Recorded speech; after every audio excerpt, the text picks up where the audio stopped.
Welcome to Stoic Journal, your daily guide to Stoicism. It was once said by Marcus Aurelius that you are the master of your thoughts, not outside events. When you realize this, you'll find inner power. Has anyone ever felt the paralysis that results from overthinking, the frustration of a cluttered mind, or the agony of indecision? We've all been there, reliving discussions, projecting possible outcomes, and trying to sort through a never-ending list of hypothetical scenarios. Today, we'll tackle this issue head-on by using doable Stoic techniques to stop overanalyzing. We'll make sure to hit the notification bell and subscribe right now if you're looking for strategies to end this pattern and get your mental clarity back. Now let's explore the strategies. Method 1. Envisioning overthinking as an external force. Like fog rolling in on a once clear day, overthinking can sneak up on you. Usually it starts out as a single concern or thought and quickly grows, possibly throwing you off balance. But in today's fast-paced world, when information is constantly thrown at us, like hail during a storm, this is a common difficulty. Thoughts of what if, what next, and what could have been crowd our minds. The Stoic philosopher King Marcus Aurelius famously said, "The quality of your thoughts determines the happiness of your life." The first strategy we employ sees overthinking as an outside influence. Instead of viewing your thoughts as enemies, recognize that they are intruders disturbing your tranquility rather than the essence of who you are. Think of these bothersome ideas as clouds moving over a mountain. You are that mountain, majestic and unwavering, standing your ground while the clouds pass by. Then, how can one fend against these intruders? Well, the Stoic path counsels us to watch without becoming involved. Imagine putting these ideas in a bubble and watching them lift off. This mental workout helps them feel lighter and strengthens the idea that thoughts are fleeting. Only if you give them strength and cling to them will they be able to upset your tranquility. By using this visualization often, you can create a mental trigger that will assist you in separating and letting go of these ideas before they become overwhelming. It becomes increasingly evident that you are more than just the accumulation of your thoughts as you get better at separating yourself from the deluge of overthinking. This difference acts as a barrier, similar to earplugs in a busy place. It demands purposeful, steady work that gets stronger with regular use. When you feel yourself becoming overly analytical, stop and visualize the thought as noise, something unnecessary and untrue to who you really are. You regain your mental peace and space by doing this, as well as protecting yourself from overanalyzing. The second strategy is to gradually refocus your energy to regain control. Method 2. Redirecting mental energy. Have you ever experienced a downward spiral into hypothetical situations and end-of-the-world scenarios, rehashing the same concerns over and over till you're exhausted mentally? It's like having several tabs open in your browser that are all playing videos at full volume, and you are unable to put them on hold. This mental multitasking is representative of modern life, where an endless loop of overthinking can result from the constant need to be in control of everything. Like clearing out a messy desk, refocusing your mental energy means taking back control and quieting the constant chatter of possible outcomes, in addition to bringing you mental serenity. This knowledge was best expressed by the Stoic sage Seneca, who said, "True happiness is to enjoy the present without anxious dependence upon the future." This guidance lays the groundwork for refocusing your energies and taking charge. To begin minimizing overthinking, center yourself in the here and now. Focus on a single task, no matter how minor, and dedicate your efforts to finishing it. This change in perspective helps you stay grounded in the here and now by removing you from the maelstrom of hypothetical scenarios. The application in practice is simple but deep. Take up a task that requires your complete focus. This may be as easy as setting up your office, going for a vigorous stroll, or curling up with a book. These acts demand that one concentrate on the now, not on the past or the future. You're not just diverting your attention, you're taking control of the direction your energy is going by matching your ideas to your deeds. Stoicism puts more emphasis on managing thoughts than on suppressing them.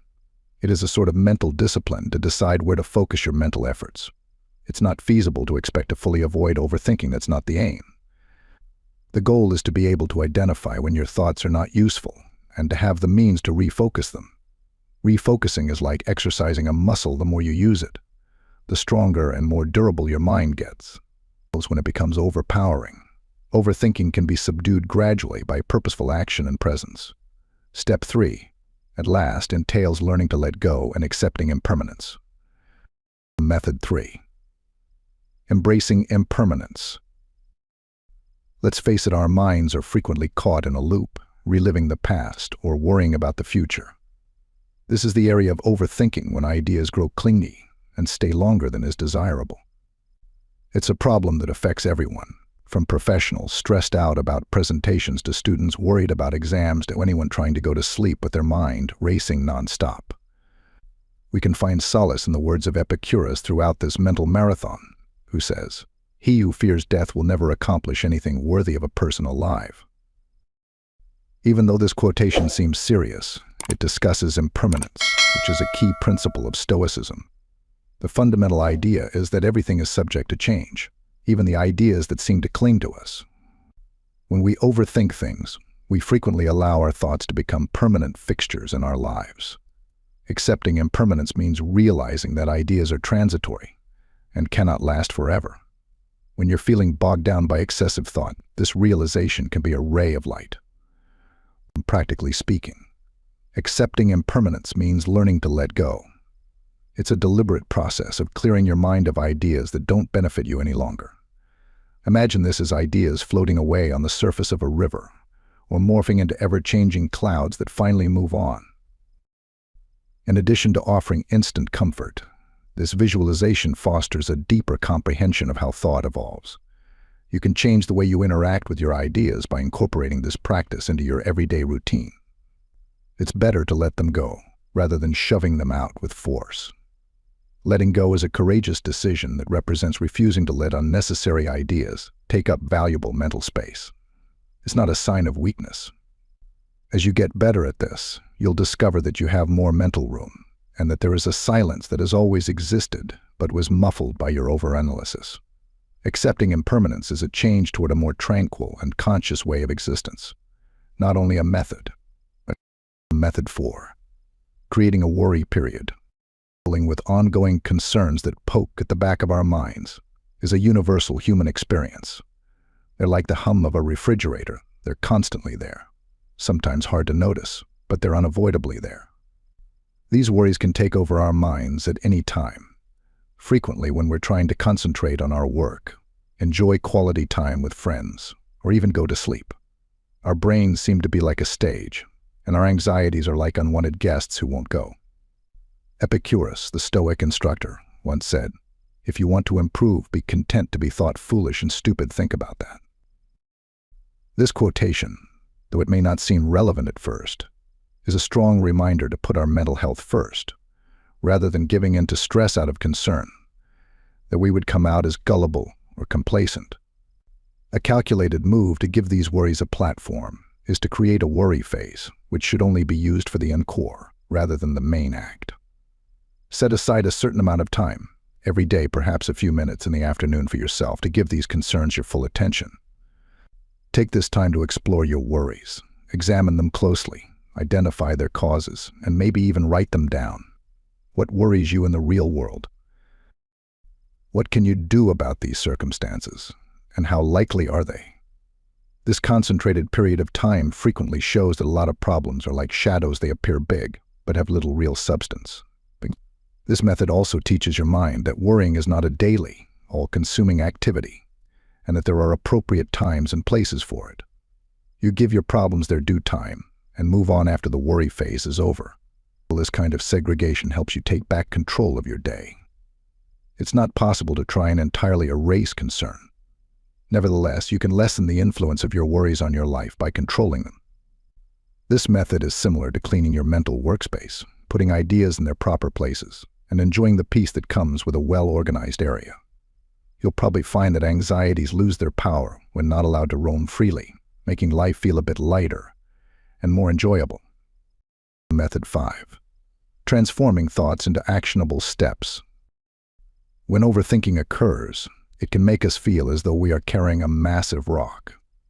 Our concerns seem to weigh as much as the weight of the planet, entangling us behind a thick veil of our own ideas. We are not alone in this experience. It is a universal human condition that is made more apparent in a society that expects excellence in all spheres of life, including relationships, employment, personal development, and social standing. Else, we may become fearful and immobile due to the pressure to do well.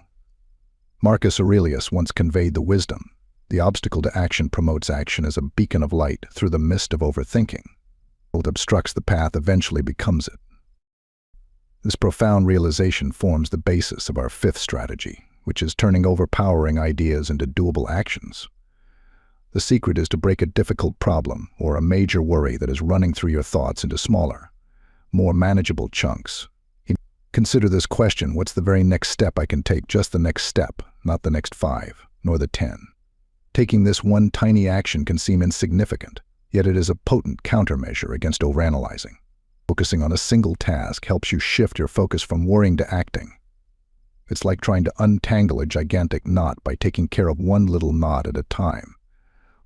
You are working through your worries with purpose and accuracy, rather than downplaying their complexity. The simplicity and efficacy of this technique are what make it so beautiful.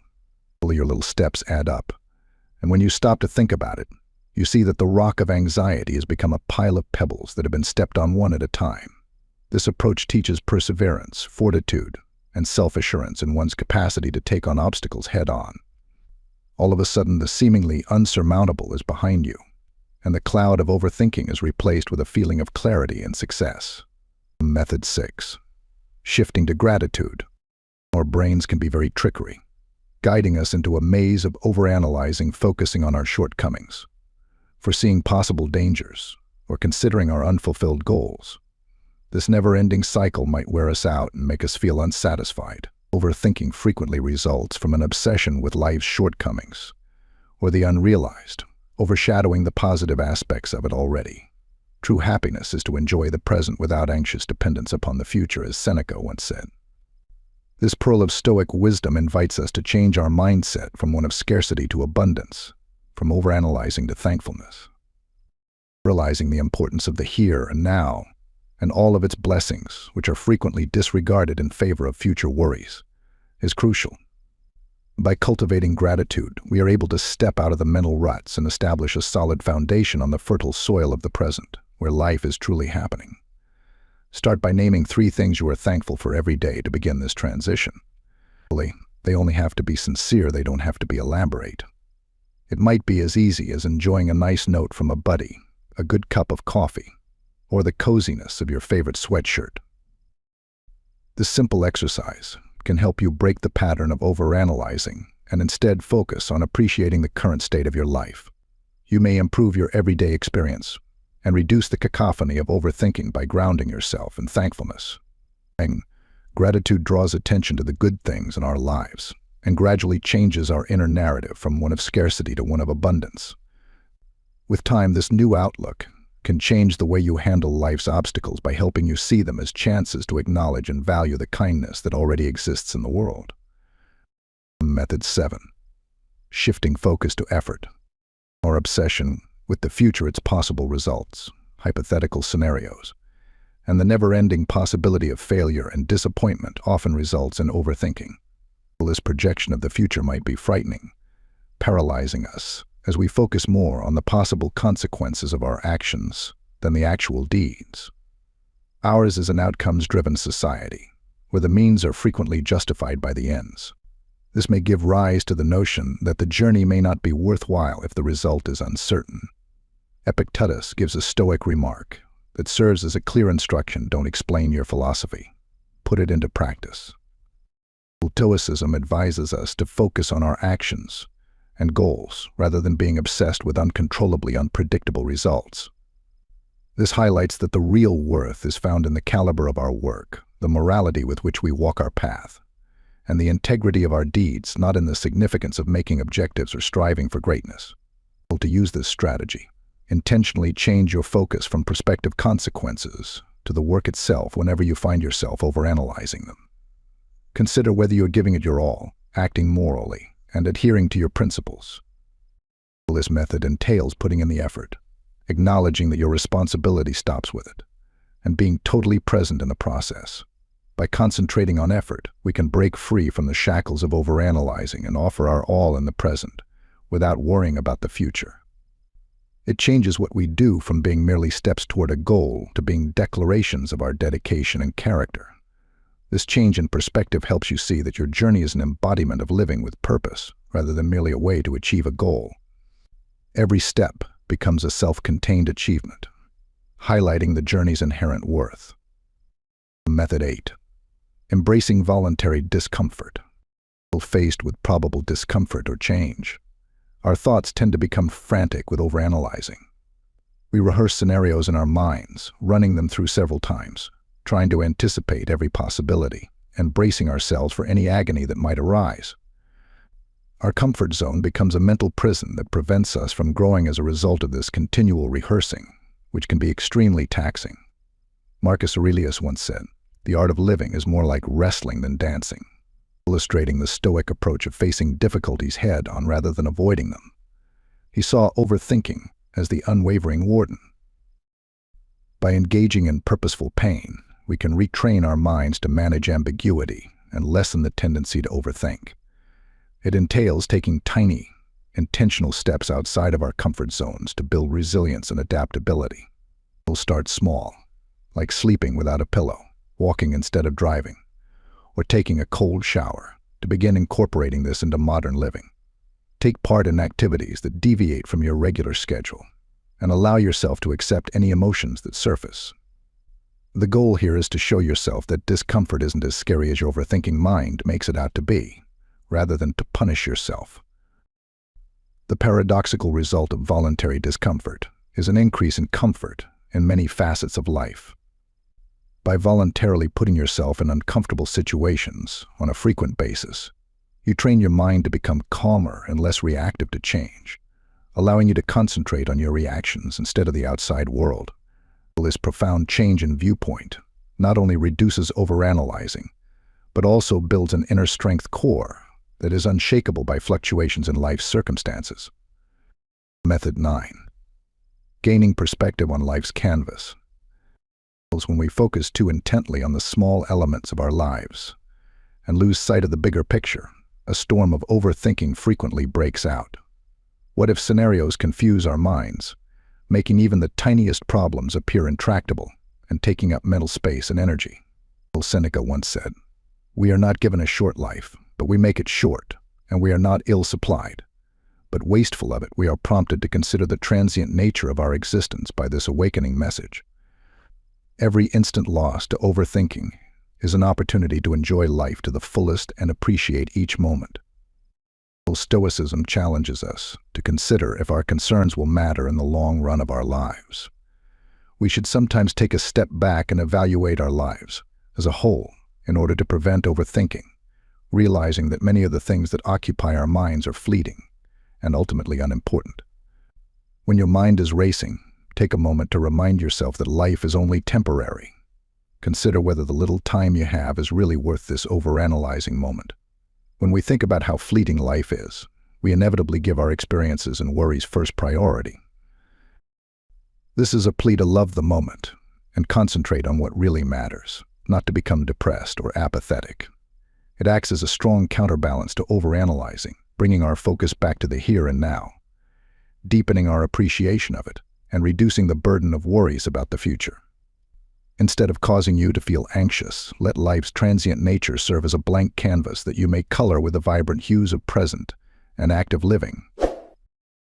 In conclusion, we've delved into the profound teachings of Stoic philosophy and explored a plethora of techniques to conquer overthinking and reclaim mental clarity.